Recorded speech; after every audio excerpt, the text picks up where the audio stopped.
Hi everyone, thanks so much for checking out my channel here. My name is Tarsha Wiggins. I'm a licensed clinical social worker and certified alcohol and drug counselor. Our topic today is going to be a little education about risky drinking and what we need to be mindful of and how we can take better care of ourselves. Before we jump in our content, as in every video you'll hear me say, these videos are intended for educational value. They're not intended for you to diagnose, treat yourself independently. Please consult a behavioral health professional in regards to any treatment for yourself or a loved one. So now that we got that out of the way, let's jump into our topic, risky drinking. So I kind of came across the idea to do this video, particularly because I think in the midst of just all the stress that we're under right now, COVID-19, safer at home. I know some states have lifted some of the restrictions, or some cities or counties, and just all the differences. But what I found to be really ironic during this time is that liquor stores were considered essential.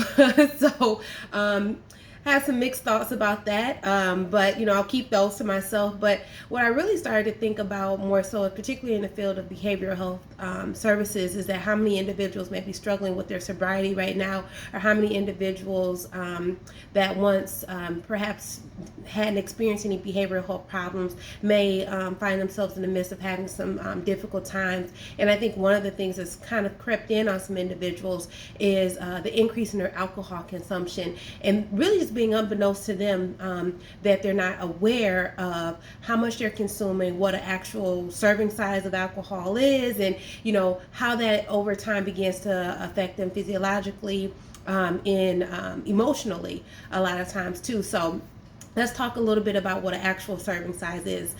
So I think we've all been to social events, or you've been places where they pull out the red Solo cup or blue Solo cup, and just want to make sure it makes a drink. But in most instances, that Solo cup, if filled almost to the brim, probably has at least 3 or 4 servings of alcohol in it. So if you're ever at a social gathering, you have maybe 2 or 3 of those, depending on what you're mixing in. Those, you are well over your allotted limit for the week. So I think that's just kind of put some things in preface a little bit for you in terms of like how much a serving size is and how quickly you can consume those serving sizes. So when we talk about wine, for instance, a serving size of wine is actually only 5 ounces. So you think about you going out to those nicer restaurants, or maybe you're wine, consume wine at home. That is not you filling up that goblet that you have, or taking out your wine glass and filling it just shy of the top of the rim. That's probably 2 servings of wine and one there. So just be mindful. So anytime you're cooking, if you're a cook, you already know the serving size of water. 8 ounces is a good size amount. So we're talking about wine is even less than that. It's only 5. So just be mindful of that is the actual serving size. When we talk about distilled liquor, I always say the brown stuff, the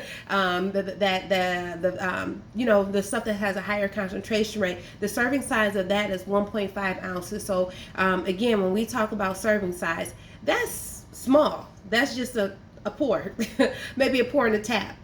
So just be mindful of that. Distilled liquor, 1.5 ounces is a serving size. So when we go back again to the analogy of the red Solo cup, how much are you pouring in there of the distilled liquor?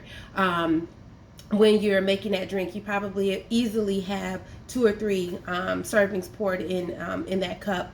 We also want to talk about malt liquors. I know some individuals consume beer.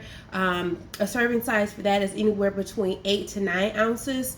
So depending on what your particular brand or what you like, but just know that 8 to 9 ounces is a serving. And then when we talk about regular beer, usually the serving size for regular beer is about 12 ounces. So again, with all the different varieties of beer, some of the IPAs and things like that, they have a higher concentration level of alcohol. Your serving size is going to be different. So this is just to kind of give you a gauge in terms of what your particular alcohol of choice is, and kind of giving you an idea of what an actual serving size is.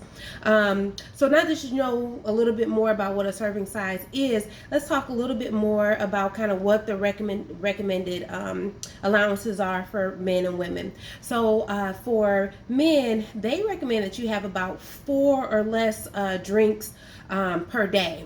So again, if you go back to that thought process of in terms of you being in a social environment or gathering, if you have a beer here, a shot there, another beer, you're right at that 4. 4 drinks or 4 servings of alcohol per day.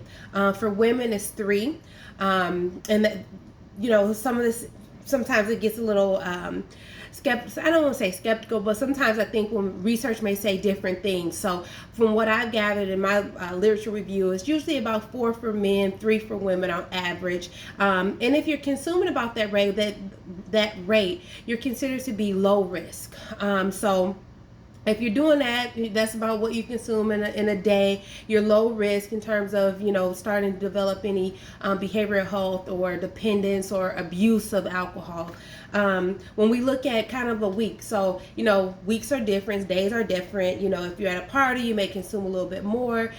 So if we look at it over a longer period of time, over the period of a week, the recommendation is 14 or less servings of alcohol for men, and then for women it's half of that is 7 or less servings of alcohol. So again, just thinking about on a scale of a week, if you consume alcohol, you know, 2 or 3 times a week, but you have 2 or 3 servings in that setting. And to keep in mind, a serving is not what you typically make for yourself. A serving of distilled liquor is 1.5 ounces.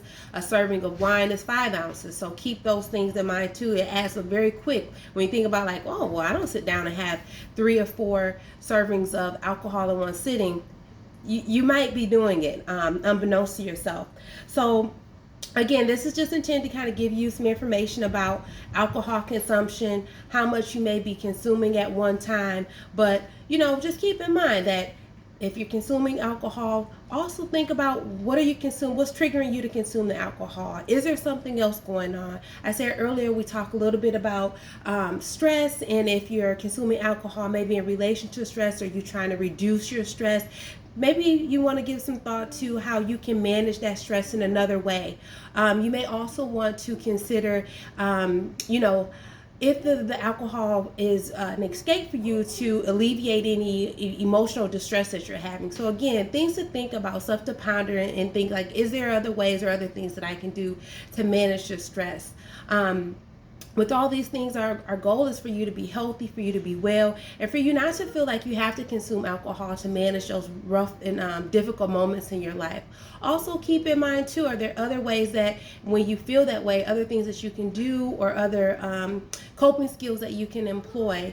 Alcohol consumption can be a very slippery slope for individuals. It starts off as something that's very moderate, something that you feel that you're in control of, something that you feel like you have a good handle on, but gradually over time it can become something that has a vice on you, and before you know it, you're consuming more. You start to develop a dependence. You have an increased tolerance, and it begins to consume you. So just something to be mindful of. Those are your mental health minutes today. Go out, take good care of yourself, be conquerors, and do something nice for somebody else. Thanks so much for checking out my video. I hope you found this helpful.